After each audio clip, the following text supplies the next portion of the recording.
உடல் பருமன், ஒபிசிட்டி இதை பற்றி தான் இப்போ நம்ம பார்க்க போகிறோம். இப்போது பல பேருக்கு உடல் குண்டாக இருக்குது. குழந்தைகள், இளைஞர்கள், பெண்கள், முதியவர்கள் என்று எல்லாருக்கும் இந்த உடல் பருமன், ஒபிசிட்டி அதிக அளவு பாதிக்கப்பட்டிருக்கு. இதனால பல விளைவுகளை சந்திக்கிறாங்க. இதுலேருந்து விடுபட தான் இந்த விழிப்புணர்வு பதிவு. அதுக்கு முன்னாடி சப்ஸ்கிரைப் செய்யாதவங்க இந்த சேனலை சப்ஸ்கிரைப் செய்யுங்க, லைக் பண்ணுங்க, கமெண்ட் பண்ணுங்க. இப்போ வீடியோக்குள்ள போகலாம். இந்த உலகத்துல இந்த உடல் பருமன், ஒபிசிட்டி எப்படி வருதுன்னு பார்ப்போம். அதாவது நமது கலாச்சாரம் இதெல்லாம் நம்ம விட்டு விலகிட்டோம். அதே போல் உணவு முறைகள்லாம் துரித உணவு, அதாவது ஃபாஸ்ட் ஃபுட், அப்புறம் ஹைபிரிட், உடனே வளரக்கூடிய கோழி இதெல்லாம் சாப்பிட்றதுனால நமக்கு ஒபிசிட்டி வருது. அது மட்டுமல்ல, மன அழுத்தம் இதுவும் முக்கிய காரணம். அதே போல் ஹார்மோன் குறைபாடு இன்னொரு காரணம். ஹார்மோன்ஸ் பிரச்சனை, அதாவது டெஸ்டோஸ்டிரான் குறையும் போதும் தைராய்டு ஹார்மோன்ஸ் குறையும் போதும் வரக்கூடிய பிரச்சனைகளால் உடல் பருமன் ஆகுது. இதை சரி செய்ய முடியும், நீங்கள் அதுக்காக கவலைப்பட வேண்டாம். அதே போல் நம்மளது கலாச்சாரம் பற்றி சொல்லியிருந்தேன். எப்படின்னா, அந்த காலத்தில் எல்லாருமே சாப்பிடும்போது கூட கீழே உட்காந்து சாப்பிடுவோம். இன்னைக்கு சேரில் உட்காந்து சாப்பிட்றீங்க, இது ஒரு முக்கிய காரணம். அதே போல் பெண்களுக்கு பின்பகுதிகளை அதிகமாக சதை வந்துடுது. இதுக்கு முக்கிய காரணம் என்னென்னா, நம்ம கலாச்சாரத்தில் காலையில் ஏஞ்ச உடனே கோலம் போடுறது, பெருக்கிறது, இதனால உடல் ரொம்ப கட்டுக்கோப்பாக வச்சுருந்தாங்க. அதே மாதிரி வயல் வரப்பில் நெல்லுக்கட்டை தூக்கி போகிறது, சாப்பாடு தூக்கிட்டு போகிறது, தண்ணியை தூக்கி போகிறது, இதெல்லாம் எல்லாமே உடற்பயிற்சியாக இருந்துச்சு அந்த காலத்தில். அதே மாதிரி துணிகள் துவைக்கிறது, மாவு அரைக்கிறது எல்லாமே ஒரு வித உடற்பயிற்சிக்கு தான். இப்போ எல்லாமே நவீன மயமானதுனால எல்லாமே உடம்புக்கு வேலை இல்லாத போயிடுச்சு. எந்த நேரமும் உட்காந்துட்டு இருக்கிற வேலை அப்படின்ற மாதிரி ஆயிடுச்சு. உடம்பு ரொம்ப வருத்தப்பட வைக்கல. அதாவது இங்கிலீஷில் பரமதி சொல்லுவாங்க, நோ பெயின் நோ கெயின். அதாவது உடலை வருத்தினா உங்களுக்கு நோய் இல்லாமல் சுகமாக வச்சுக்கும். உடலை சுகமாக வச்சுக்கிட்டா உங்களுக்கு நோய்கள்லாம் உங்களை துன்பப்படுத்தும். இது நல்லா புரிஞ்சுக்கணும்.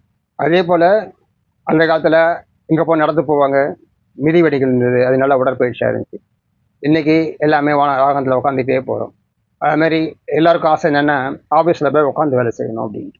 அப்படி தான் எல்லாருமே நினைக்கிறாங்க, உட்காந்து வேலை செய்யணும் அப்படின்னு. யாரும் உடல் உழைக்கணும் ஆசைப்படுறாங்க. இதனால் ஒபிசிட்டி வருது.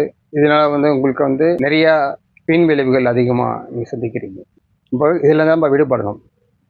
இதுக்கு எப்படிலாம் விடுபடலாம் அப்படின்ட்டு முதல்ல குழந்தைலேருந்து பார்ப்போம். பெற்றோர்கள் என்ன பண்ணுறீங்கன்னா, குழந்தைகளை விளையாட விடாமல் படின்ட்டு ரொம்ப துன்புறுத்துறீங்க. அதாவது ஸ்கூல்லையும் உட்காந்து படிக்கிற வேலை, வீட்டில் வந்தாலும் உட்காந்து படிக்கிற வேலை, வெளியே விளையாட விட மாட்டீங்க, ஹோம்ஒர்க் பண்ணு படி அப்படின்னு சொல்லி கம்பேர் பண்ணுவீங்க. இதனால பசங்களுக்கு உடல் உழைப்பு இல்லாத போயிடுது. அதேமாதிரி அவங்களுக்கு டிப்ரெஷன் ஒரு காரணம். குழந்தைங்க அதனுடைய கவலைக்கு கஷ்டங்கள் வெளியே சொல்லாது. நீங்கள் அதை பயன்படுத்திக்கிட்டு பிள்ளைகளை மிரட்டி திட்டி படின்னு சொல்லி படிக்கிறது. ஆமாம், உங்களுக்கு கேட்குறேன், உங்களோட பிள்ளைங்களை எல்லாருமே ஆசைப்படுறது 2 விஷயம். ஒன்று கலெக்டர் ஆகணும், டாக்டர் ஆகணும் அப்படின்ட்டு. எல்லாருமே கலெக்டர் டாக்டர் ஆகிட்டா மற்ற வேலை செய்கிறது யார்? அதனால் எல்லாருக்கும் ஐக்யூ பிரெயின் லெவல் ஒத்துக்கு மாறுபட்டுருக்கும்.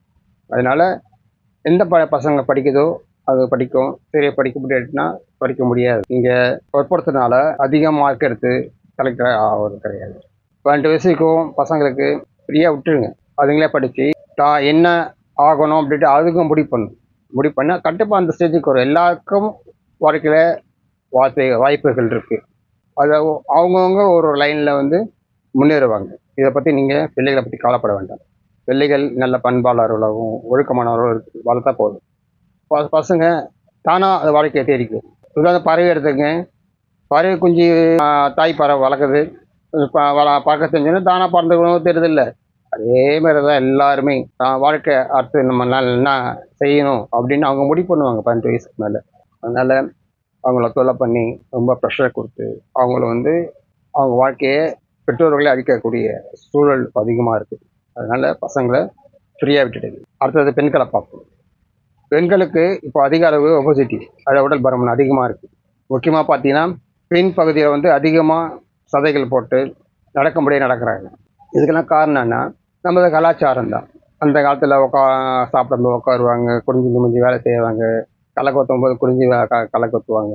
அதுமாதிரி காலைல எழுந்துச்சி கோலம் போடுவாங்க. இது வழக்கமாக இருந்தது. வீட்டை சுத்தமாக 2 வேலையும் பெருக்குவாங்க. இது என்னன்னா உடம்பு ஸ்மார்ட்டாக இருக்கும். இதில் மேலே எப்படி ஸ்மார்ட்டாக இருக்கும்னு பார்க்குறீங்களா? இப்போ உதாரணம் சொல்கிறேன், இப்போ மிருகலாம் பார்த்தா 4 கால் நடக்குது. அப்போ எந்த மிருகத்தாவது அது பட்டாக்ஸில் சதை இருக்கா? எந்த மிருகத்துக்காது நீங்களே பாருங்கள். மனுஷங்க மட்டும்தான் பின்பகுதியில் சதை இருக்குது. அப்போது அது மாதிரி குனியும் போது அந்த சதைகள் வந்து ஃபார்ம் ஆகுது. இப்போ உதாரணத்துக்கு எப்படி சொல்லணும்னா, இது வந்து உடலில் எந்த பகுதி அதிகமாக இயக்கம் இல்லாமல் இருக்கோ அந்த பகுதியில் வந்து நீரும் கொழுப்பும் போய் அங்கே போய் ஸ்டோரேஜ் ஆகும். அதனால அந்த இடம் வந்து உப்ப ஆரம்பிச்சிடும். இதே போல் தான் தொப்பை பகுதியும் ஆக்டிவிட்டியில் இல்லாமல் இருந்துச்சுன்னா அந்த இடத்துல கொழுப்புகள், இந்த நீர் இதெல்லாம் போய் அங்கே போய் ஸ்டோரேஜ் ஆகும். அப்போது அங்கங்கே போய் ஸ்டோரேஜ் ஆகிடுது. இதுக்கு நம்ம என்ன பண்ணணும்? உடலை எல்லா பகுதியும் தினசரி இயங்குற மாதிரி வச்சுக்கணும். இப்போது உதாரணத்துக்கு நான் ஒரு நாய் எடுத்துக்கிட்டா அது தூங்கி எழுந்த உடனேவே உடம்பை முறுக்கி வளைஞ்சு கிழிஞ்சு ஒரு பயிற்சி இருக்கும்.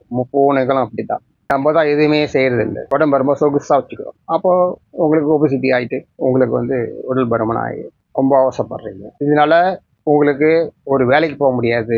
மற்றவங்கள பார்த்தா ஒரு கூச்சம் வரும், ஒரு தயக்கம் வரும். ஏன்னா நீங்கள் குண்டாகிறதுனால இது மாதிரி இருக்கும். ஒரு ஃபங்க்ஷன் போனால் ஒரு தயக்கம், ஒரு கூச்சம், இதெல்லாம் உங்களுக்கு வரும். இதெல்லாம் மனநிலை பாதிக்குது. அப்போது இதுக்கெல்லாம் காரணம் நீங்கள் தான்.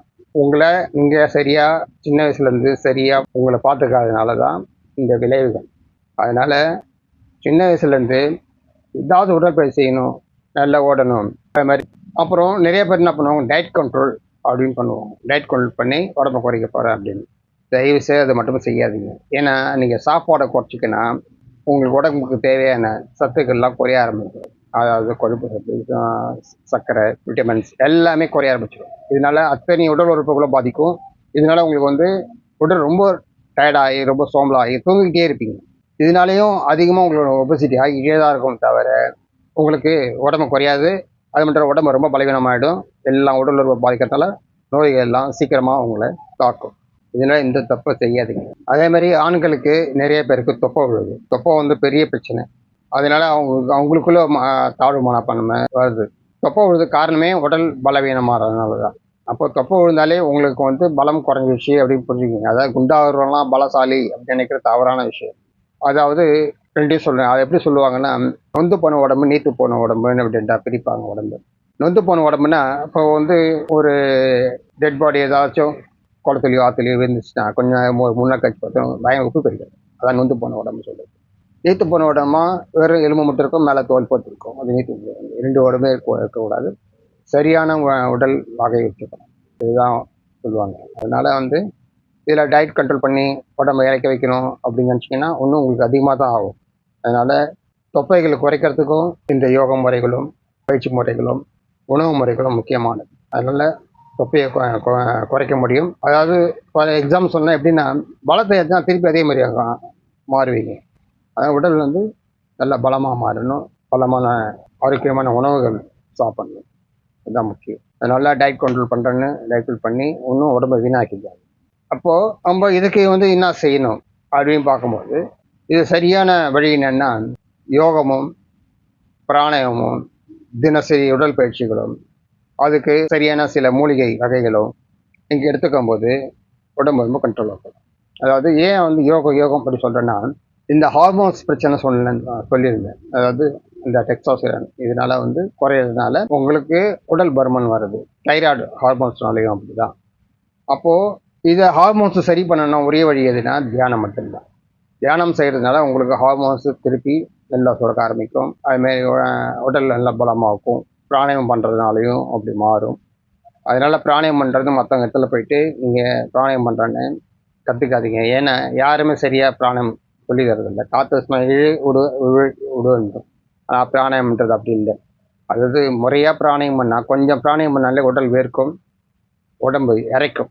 அதுதான் பிராணாயாமம். கொஞ்சம் பண்ணாலே உடம்பு வேர்க்க ஆரம்பிக்கணும். அதுதான் பிராணாயாமம். அதோட தகுதி. அது மட்டும் இல்லை, உங்களுக்கு ஒரு தேஜஸ் வரும்.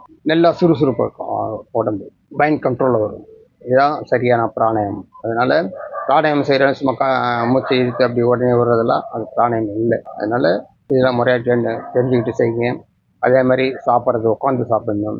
அதுமாதிரி தினசரி வெளியே உடற்பயிற்சி செஞ்சுட்டு வரணும். செய்யும்போது உங்களுக்கு வந்து எல்லாமே சேர்த்து செய்யும்போது சரியாக இருக்கும். அதே மாதிரி உணவு முறைகளும் அப்படி தான். என்ன உணவுகள் சாப்பிட்ணும் அப்படின்னு தெரிஞ்சுக்கிட்டு அதை மட்டும் சாப்பிட்ணும். சாப்பிடும்போது உங்களுக்கு வந்து உடல் கண்டிப்பாக நார்மல் பொசிஷனுக்கு வர வாய்ப்பு இருக்குது. இதுக்காக நான் வந்து பயிற்சி முகாம் நடத்துகிறேன். அது கலந்துக்க ஆசைப்படுறவங்க வாட்ஸ்அப் எண்ணுக்கு உங்களுடைய பெயர், வயது இதெல்லாம் பதிவிடுங்க. இடம் கேவிகே டீச்சர் காலனி, புதுச்சேரி 4, 10வது கிராஸ்.